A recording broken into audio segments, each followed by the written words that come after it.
ሩታ በድንገት መጣች። ትልቅ ጸብ ተፈጠረ ቤት ውስጥ ማለት ነውና ቤተሰቦች ትላንትና በጠየኳችሁ ነገር ከሩታና ከሄርሜላ ስላችሁ ጭራሽ አይገናኙም ሩታ ተበልጥበታለች ስትሉ ነበር። እኔም አመኛለሁ ሩታ ተበልጥበታለች። ግን የዛሬው ቪዲዮ በጣም የሚለየ ነው። በቃ እኔ ቤተሰቦች የሚለየ ነው ስላችሁ ሁሌ አሪፍ ቪዲዮ ነው የመጣው ማለት ነው። እና ዛሬ በጣም በጭቅጭቅ ቪዲዮ ነው የመጡት እና አብርሽ እና ምን አንድ ላይ ምን ይሆናል። ለዚህ ዩቲዩብ ቻናል አዲስ ከሆናችሁ ሰብስክራይብ አድርጉ፣ ይሄን ቪዲዮ ላይክ አድርጉ። ቀጥታ ወደ ቪዲዮ እንሂድ። አንተ ማን ስለሆንክ ነው? አንተ አይገባም። እሺ ፍራት ይሁን። እሺ ተደባደቡ ቤተሰቦች። ዴ አብርሽ ዳኒ ከማጠሯ መወጣጠሯ አለ እንዴ! ይኸውላችሁ ቤተሰቦች አብርሽ እኔ ሁሌ አብርሽ የሚደነግጠውን ፊቱን ይዩት። ጦጣ ነው የሚመስለው ሁሌ በቃ ሲደነግጥ ያስቀኛልና እኔ አሁን ልቀልድ ምናምን ሳይሆን የመጡት ቤተሰቦች ዋና ራሳችን አብርሃም አንተ ተዳርህን ያላከበርክ ሰው ነህ። አሁን ዛሬ ቤተሰቦች አብርሃምን የሆነ ነገር ማለት አለብን አይደል? አብርሃም በቃ ወደ ሩታ መመለስ አለበት እንጂ በቃ ከሄርሜላ ጋር አንድ ላይ መኖርም ቀለበትም ማድረግ የለበትም። ጭራሽ ዳኒ ቀለበቱን አውልቄ ነይ ምናምን አብርሃም እንዴት እንደቆመ ወላሂት። እና ዋናው ልል የፈለኩት እንትና ሩታ ትዳሯን የምታከብር ሰው ናት። አንተ ልጅህን ወልደህ በጎዳና መጣል እኮ አያስፈልግም። ገብቷል? ጭራሽ ሁለተኛ ልጅ ቤተሰቦች ሁለተኛ ያስረግዞ ከሄርሜላ ጋር መሆን ማለት ይሄ እብደት ምንድነው? ቆይ አሁን ይሄ ለዚህ አሁን ምን እንለዋለን? ሁለት ደግሞ ቤቱ መበጥበጥ የለበትም። ይሄን ሁሉ ሰው ተሰብስቦ ምን ብሎ 1 2 3 4 5 6 7 8 9 ብቻ 10 ወደ 11 የሚሆን ሰው ተሰብስቦ እንደ ትልቅ ሰው መመካከር እያለ መጣላት አይገባም ብዬ ነው አስበው። ሁለት ደግሞ እንትን ተፋተዋል መሰለኝ ቤተሰቦች።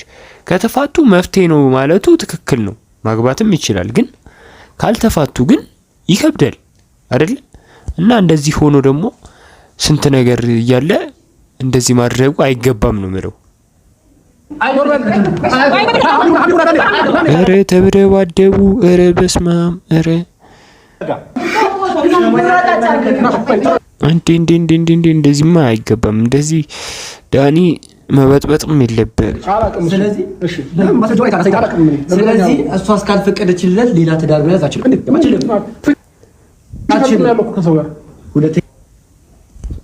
ሰማችሁ? እሷ ካልፈቀደችልህ ማግባት አችልም ማለት እና ማግባት አችልም የሚመስለኝ በቃ እኔ ማግባት አችልም። ሁለት ደግሞ አንተ ማን ፈቅዶልህ ነው ዳኒ ማግባት አችልም የምትለው? እንደዚህ አትሆንም የምትለው ማን ፈቀደልህ? ማንም አልፈቀደልህም እኮ። ግን ዳኒ ይበጠብጠዋል ነው የምላችሁ ቤተሰቦች። በቃ ዝም ብሎ ነው የሚበጠብጠው። አሁን እኮ ተፋተዋል። ገብቷል? ተፋተዋል። የራሳቸው ኃላፊነት ራሳቸውን የሚወጡት እና አንተ ደግሞ ዳኒ በማያገባህ መግባት አያስፈልግም። ገብቷችኋል ቤተሰቦች? ዳኒ በማያገባው እየገባ ነው የሰው ትዳር የሚያበላሸው። ልምከሪልና ያበጣብጣል፣ ልምከሪልና ይጣላል። እና የዛሬው ቪዲዮ እኔ እንደምን ተመለከትኩት በቃ በጣም የሚያስጠላ ነው። አብርሃም ለትዳሩ የማይታመን ሰው መሆኑን ነው ያወቅኩበት። ያ ልጅ ወደ ውስጥ አለ። ስለዚህ ሌላ ትዳር አንተ መያዝ አችልም።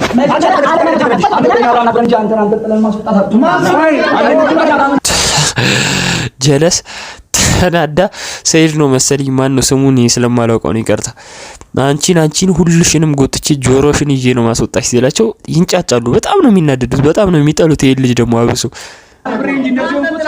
ባላሽ ይሄንን ነገር በኋላ የተሰማችሁ ነውና ማስወጣታችን እኮ አይቀርም። እኔ አይደለም ማስወጣት ከፈለኩ ሶስታቸውን አንተ ያስወጣቸው አንተ ማለት ተቀበል። ስለዚህ አንዴ ተመራቸው ፍላጎታቸውን ተናግረው ይወጣዋታል።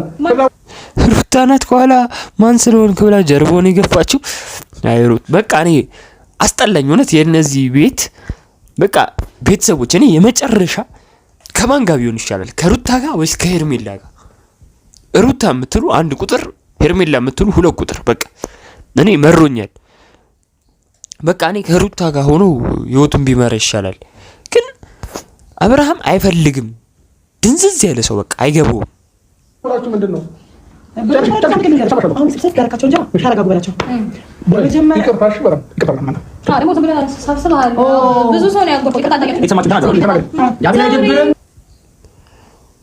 እኔ ቤተሰቦች እኔ ሁሉንም ሲጨቃጨቁ ማየት ይደብራል። እስቲ እኔ ወደ ማር እያሰለፈ አናሱና ይውጣናችሁ በቃ ከታኛ ምን ያያችሁ እነዚህ ደግሞ አበዙት። እነ ሜሪ ደግሞ አበዙት። በሰው ትዳር ገብተው መበጥበጥ ማለት ምን እንደሚሉት በጣም ሶሪ ባይፈጠር ነበር። በቃ ለምን ነገር ደግሞ ለመልካም ነው። ደስ የሚለው ነገር ደግሞ ሁሉ ነገር ካለቀ በኋላ ነው። እሺ ተበጠበጠ፣ ምን ተፈጠረ? እሺ አዝነዋል ሁሉም ነው የምላችሁ። ፕሮግራም ያሰባችሁ እናንተም ሁላችሁም ለውጥ ነው ማለት አምስተኛ ላይ ይቀራል አይደለም፣ አልከፋኝም። አብርሃምን ቅር ኬኩስ በዳቦ ነው እንዴ? ምንድነው? ኬክ ነው የሚታየኝ ማለት ብቻ። እነ ዳኒ እነ ሩታ እና ሜሪ በጥብጠው ቤቱን ሄደዋል። በአንድ እግሩ ነው ያቆሙት ቤቱን። ብቻ በቀጣይ ቪዲዮ እንገናኛለን። ወዳችኋለሁ፣ አከብራችኋለሁ። ቻው